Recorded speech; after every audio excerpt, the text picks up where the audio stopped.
धैर्य भाभी, आप मुझे इतना विवश मत कीजिए। बातों में समय व्यर्थ मत करो लक्ष्मण, कर्म करो कर्म। अच्छी बात है। आज आपकी आज्ञा का पालन करने के लिए लक्ष्मण पहली बार अपने प्रभु श्री राम की आज्ञा का उल्लंघन करता है। भाभी, आप कुटिया में चली जाइए। भैया, मुझे क्षमा करना।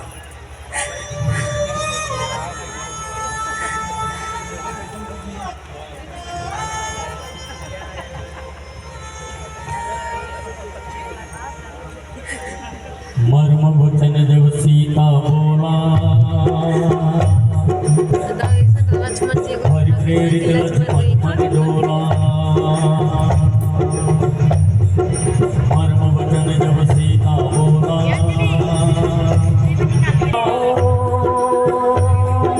चला जा रावण ससियाहू,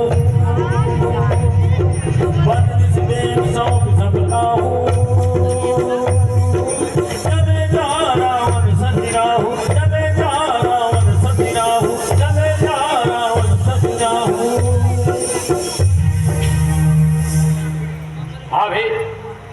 मैंने गुरु की दी हुई शक्तियों से एक अदृश्य रेखा खींच दी है। इसके अंदर जो भी जाने का साहस करेगा वो जलकर भस्म हो जाएगा, चाहे कुछ भी हो जाए। किसी भी दशा में आप इस रेखा को पार मत कीजिए।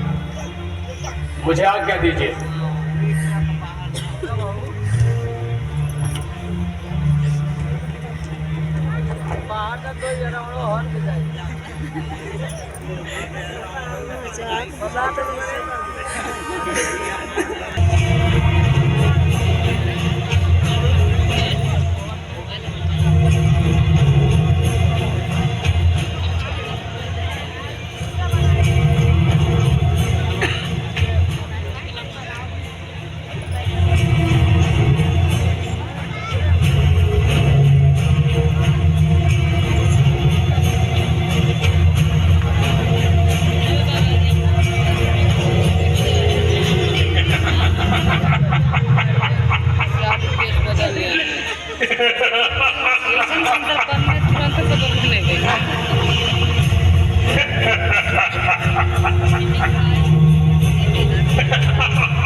कल्याण देवी, कल्याण देवी, हम बहुत दूर से आए और तुम्हारी कुटिया देखकर इस आशा से यहाँ आए हैं कि हमें भोजन प्राप्त होगा।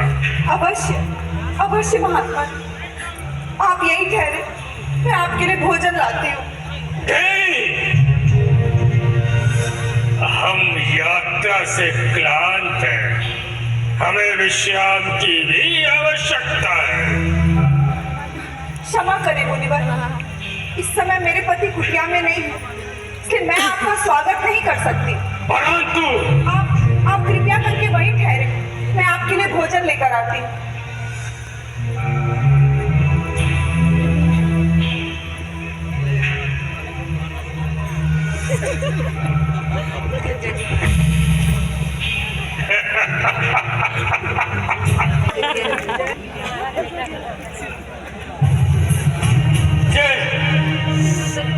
कौन सी अदृश्य शक्ति है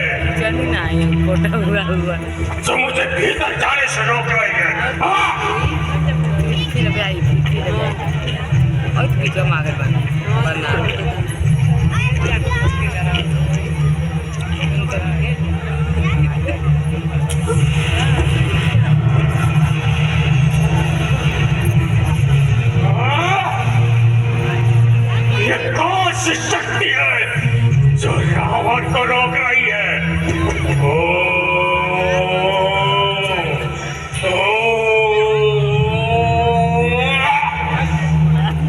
अदृश्य रेखा, मैं इसके भीतर नहीं जा सकता।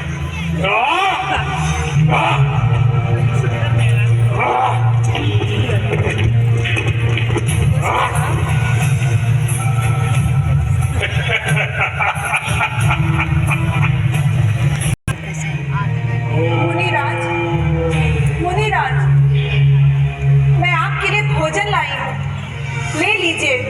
जो कुछ देना है यही ले आओ देवी। मुझे क्षमा करें मुनिवर, किंतु मैं इस सीमा के बाहर नहीं आ सकती। देवी, अब तो हमने आसन जमा लिया है, यात्रा से थके हुए हैं, इसीलिए बार बार उठा नहीं जाता। जो कुछ देना है यही ले आओ देवी। मुझे क्षमा करें मुनिवर, कृपया आपको ही कष्ट करना होगा। देवी, तुमको यार एक कन्या नहीं लगती, द्वार पर आया अतिथि भगवान का रूप होता है और तुम हमारा तिरस्कार कर रही हो। नहीं मुनिवर, मेरे वहां न आने का कारण आपका तिरस्कार करना नहीं है। बस सवाल समझकर मेरी विवशता और मेरी समस्या को समझने की चेष्टा कीजिए। हम सब समझते हैं मूर्ख स्त्री, सब जानते हैं हम त्रिकालदर्शी हैं, त्रिकालदर्शी हैं हम। वो देखो, हम देख रहे हैं इस समय तुम्हारा पति एक स्वर्णिक के पीछे भागा फिर रहा है। वो स्वर्णिक अपने तीखे सिंगों से तुम्हारे पति को आहत भी कर चुका है।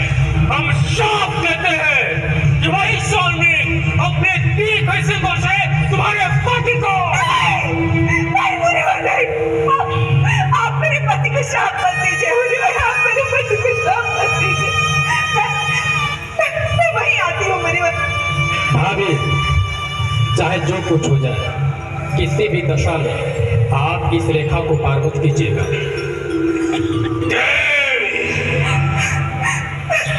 मुनिवर, मुझे क्षमा कर दीजिए मुनिवर, मुझे क्षमा कर दीजिए। पहले आपकी शक्ति को नहीं पहचाना था मुनिवर, मुझ पर दया कीजिए, मुझे क्षमा कर दीजिए, मुझे क्षमा कर दीजिए। जाओ कन्या, जाओ, हमने तुम्हें क्षमा कर दी, क्योंकि हम तुम जैसी सुंदर नारी के आंसू नहीं देख सकते। मैं मिथिला नरेश, महाराज जनक की पुत्री हूँ। मिथिला की राजकुमारी, और इस अवस्था में